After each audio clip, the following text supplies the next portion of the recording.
मुख्यमंत्री एकनाथजी शिंदे साहेबांच्या कालच्या विधानाच्या संदर्भात काँग्रेस पक्षाने एक ट्विट केलं। खरं तर शिंदे साहेब हे मराठा युवकांना जे लोक भडकवतायत, हिंसा करायला प्रोत्साहन देत आहेत आणि त्यांचं आयुष्य उद्ध्वस्त करतायत, त्यांना रोखण्याचा इशारा देत आहेत। परंतु याला जरांगेंशी जोडून समाजामध्ये संभ्रम पसरवण्याचं काम हे काँग्रेस पक्ष करत आहे। अशा खट्याळ आणि खोडसाळपणामुळे जर उद्या महाराष्ट्र पेटला तर यासाठी फक्त आणि फक्त काँग्रेस पक्ष आणि जे लोक जरांगेंचा वापर करत आहेत ते जबाबदार असतील।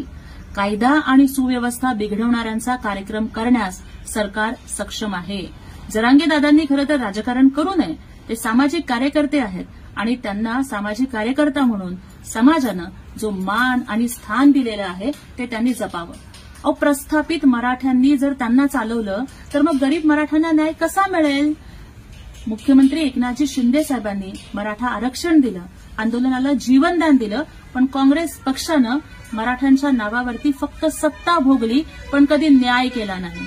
जो काँग्रेस पक्ष 40-50 वर्ष सत्तेवरती होता त्यांना का बरं मराठा आरक्षण देऊ वाटलं नाही? ज्या वेळेला आंदोलन पेटलेलं होतं त्यावेळेला त्या आंदोलनाला सामोरं जाण्याचं धाडस हे मुख्यमंत्र्यांनी केलं, कुठल्याही काँग्रेसच्या नेत्यांनी केलं नाही किंवा बारामतीच्या काकांनी केलं नाही।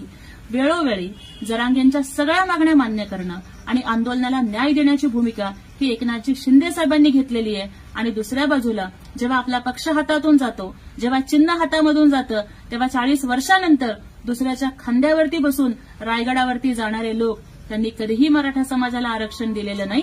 मराठा समाजाला न्याय एकनाथजी शिंदे साहेबच देतील। आमच्या लोक जनसेवा चॅनलला लाईक करा, शेअर करा, सबस्क्राईब करा।